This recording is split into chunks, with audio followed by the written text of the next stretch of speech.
What's up, guys? Last lesson of the week. This one will be a little bit shorter just because we're talking about our last way to find enthalpy, which is delta H. So here's what we talked about so far. We have said we've used last lesson was on Hess's law. That was learning target 3. This is learning target 4, what we're going to focus on, and this is what we're going to get to. Then this is just like, hey, we would do this in class because you measure experimentally and you measure like that. So, okay, we're going to use standard enthalpies of formation. You'll need a couple things in the classroom to help you get through this. Okay, so what is the standard enthalpy of formation? Uh, the enthalpy that occurs, so the heat that occurs as 1 mole of the substance is formed in their standard state. So how much heat does it take to make something, I guess, is basically what we're looking for. Standard states, conditions that exist at 25 degrees Celsius or 273 Kelvin. So just room temperature is basically what, 293 Kelvin. Uh, Basically, it's 98. Gosh, it's been a while. Uh, Room temperature. Okay, so basically just occur at room temperature, and we'll show that. So that's not the one slide. Okay, so here's the question. We said we have H2 and we have oxygen, and it goes to H2O. That's how you make water. And how we do this basically, we take products. This is just a fancy formula for the sum of the products. So that's all the products, sum, times their coefficients, minus the reactants, the sum of the reactants. All right. And the reason we can do this tabulated values because it's at 298, which is standard room temperature. So the reaction has to be at products minus reactants, and it's a summation. Now, what do I need to do is like, here's my example of a problem. So I have this equation, all right, SO2 plus O2 goes to O3. Well, we used Hess's law to calculate delta H, but now we have another way which we use called tabulated values. Now, if you go to the attachment called tabulated values, it looks like this, all right? Now, there's 4 pages, all right, and this is in the book. I just took a picture right out of the book. Now, key point in the columns, delta H, delta G, delta S. We only care about the first column right now. So delta H formation. So all these compounds, here's what the energy it takes to make aluminum fluoride. It takes 1504 kilojoules per mole to make that. All right. So to combine those elements, when you combine those elements, that's the amount of heat given off when you combine aluminum and fluorine to do that. Now, if you look at elemental compound, it doesn't take any energy to make it because they're part of the earth. So that's beryllium, Be, okay? All these compounds that are just the way they are in life, okay? Oh, here's my gnarly fingers. Got some paint because I've been painting.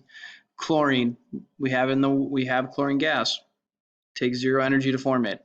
All right. Also, it's all listed here by tabulated values. Okay. Now, to do this problem, the first thing that you need to do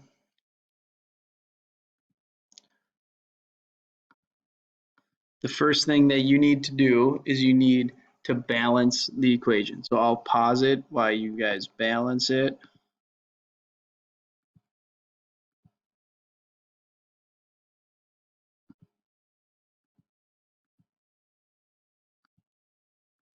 Okay, so you balanced it 1s. Oh, that's not right. Okay, that's right. So now what we need to do is we need to go look and find the delta H's of formation for this compound, for this compound, and for this compound. So you just go to your tabulated value, find SO2 gas, so sulfur, SO2 gas, negative 269.8. Okay.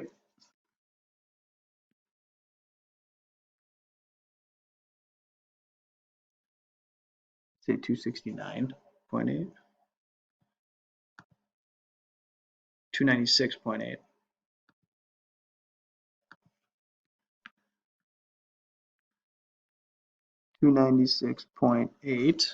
O2, so it's an element. I can tell you it's 0, but I will show you that it's 0.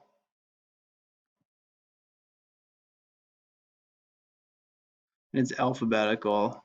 Oxygen, O2, gas is 0.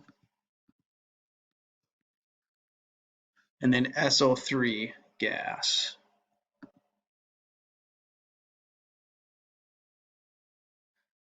SO3, gas, 398.57. 398.57.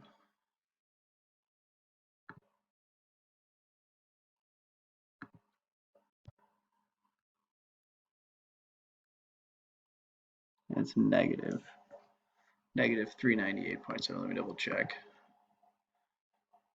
Gosh, 395.7. Such a nimbus.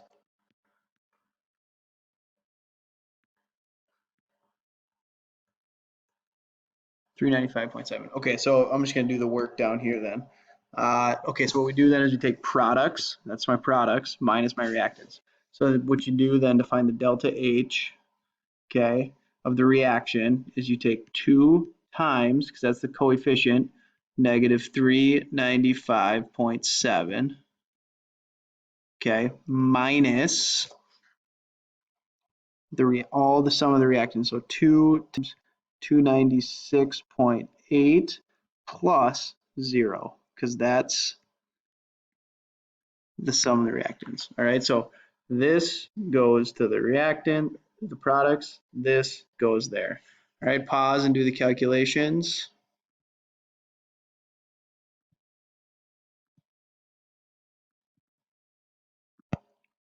All right, so then the answer is negative 197.8 kilojoules.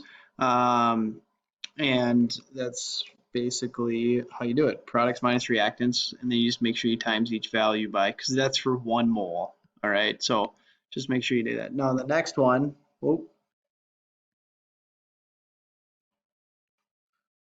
okay, you'll same thing. You'll look up the tabulated value for CH4. You look it up for O2, CO2, H2O. The last page, I believe, in that tabulated value, there is the organic compounds, okay? In your worksheet, I think I have one mistake in the answer. Pretty sure I do. I think one of these has a mistake. I can't remember which one. So if you find it, let me know. If you do it, be confident in your answers because I do make mistakes of a lot of math adding. All right, guys, have a great weekend.